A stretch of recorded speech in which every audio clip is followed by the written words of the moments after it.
Queens, welcome. You know, Queen, it is my goal. Whenever we see each other, whenever you see me, whenever I see you or talk to you, it is my goal, my desire to remind you of how awesome you are. You know, when God created you, he literally broke the mold because there's no one else, nobody else in this world like you. You are exceptionally made. Your character is unique. Your personality is unique. Your gift, your calling is unique. You are an exclusive, a one and only. And God has put you here for a specific purpose. God said, before I even formed you in your mama's womb, I knew you.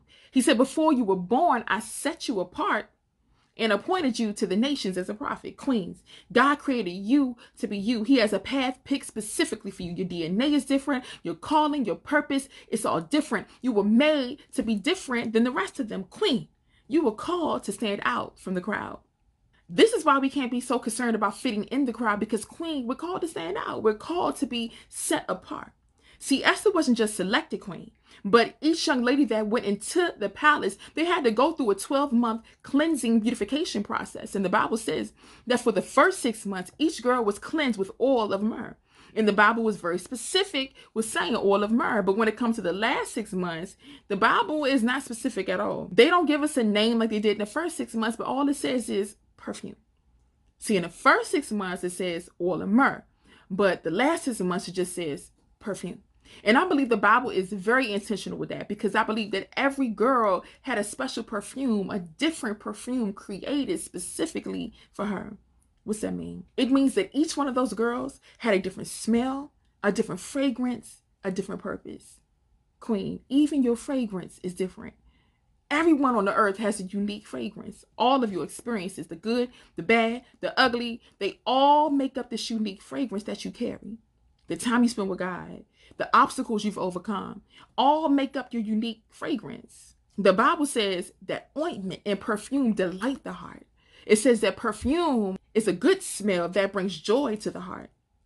Queens, when we encounter others, we need to bring a sweet smelling fragrance so we can bring joy to others. We should choose to have a fragrance of love and joy inside of us so that when we walk into a room, we bring the love of God with us. See, that's what a true queen is. A woman that brings a sweet fragrance wherever she goes. See, your response to a situation is your fragrance. How you treat others, that's your fragrance. How you carry yourself with respect and confidence, that's your fragrance.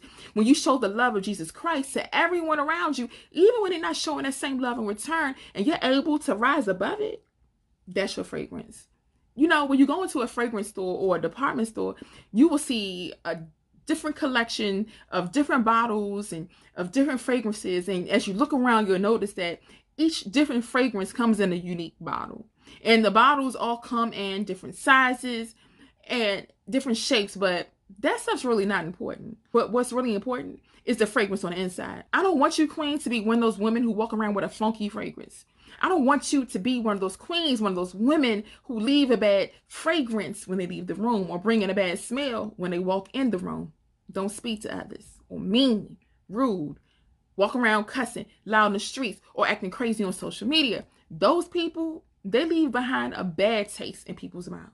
No matter how beautiful the bottle is, no matter what the shape looks like, no matter how much was spent on the bottle, what matters is the fragrance on the inside. See, Queen Esther had the fragrance of a queen, a unique fragrance that belonged to her, a fragrance of love, peace, confidence, obedience, a fragrance of courage, power, humility. She had the fragrance of a godly woman. Because of Esther's fragrance, she was not only chosen by the king, but she was favored by the king. Queen, the same goes for you. That fragrance, your fragrance, the thing that you put into the world, that fragrance will not only open doors for you, but when you emit the sweet smelling fragrance of God everywhere you go, God said no one has ever seen, heard, or imagined the great things that he has for you. So Queen, what's your fragrance? What are you putting out into the world? Is it a fragrance of love, humility, compassion? Is it a fragrance that'll help others, lead others, build up others? What's your fragrance? Today, I challenge you. Think about the fragrance you carry. Are you bringing the sweet smell when you enter the room? Are you leaving behind the stank smell when you leave? All right, Queen, what you smell like? Bye, Queens.